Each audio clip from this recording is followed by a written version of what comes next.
조금 전 전해드린 것처럼 김건희 특검팀이 아침부터 이준석 개혁신당 대표의 서울 상계동 자택에 대한 압수수색을 하고 있습니다.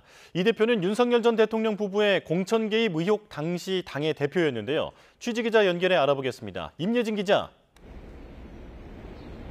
네, 서울 광화문에 있는 김건희 특검 사무실 앞입니다. 네, 김건희 특검이 이준석 개혁신당 대표의 자택을 압수수색하고 있다고요?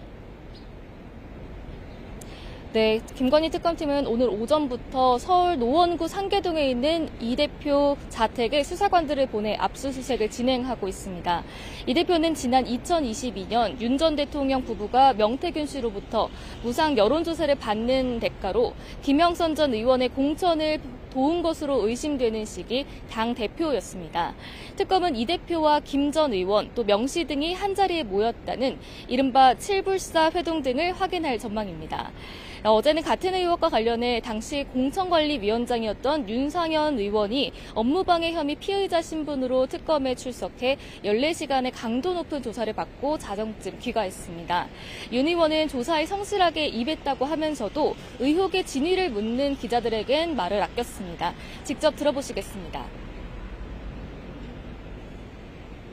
평상시에 뭐 얘기 나왔던 것들하고 해서 제가 아주 성실하게 또 진실되게 대답했습니다. 김건희 특검팀은 내일 윤 전 대통령 소환도 앞두고 있죠? 네, 김건희 특검팀은 내일 오전 10시 윤 전 대통령을 공직선거법 위반 혐의 등으로 불러 조사할 예정입니다.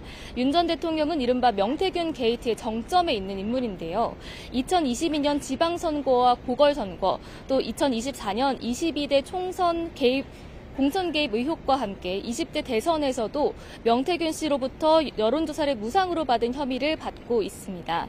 또 대선 토론 과정에서 김 여사가 도이치모터스 사건으로 오히려 손해를 봤다고 말해 허위 사실을 유포한 혐의도 받고 있습니다. 다만 재구속 이후 건강상의 이유를 들어 내란 특검의 소환과 강제 구인 또 재판에도 모두 불출석하고 있어 내일 조사가 실제로 이루어질지는 아직 미지수입니다. 네, 다른 특검 수사 상황도 전해주시죠. 네, 조은석 특별검사가 이끄는 내란 특검은 이상민 전 장관의 신병 처리를 고심하고 있습니다. 이 특검은 이 전 장관이 비상계엄 당시 허석본 소방청장에게 단전 단수 지시를 직접 내린 것으로 의심하고 있습니다.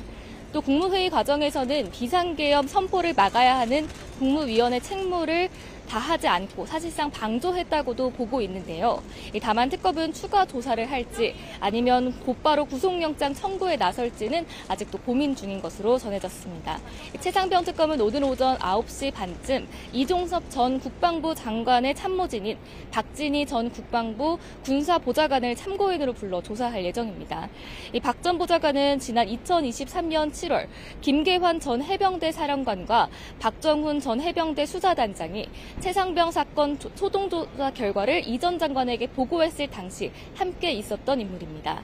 이 특검은 오늘 박 전 보좌관을 통해 윤 전 대통령과 이 전 장관의 당시 지시 내용에 대해서 구체적으로 캐물을 것으로 보입니다. 지금까지 김건희 특검 사무실 앞에서 YTN 임혜진입니다.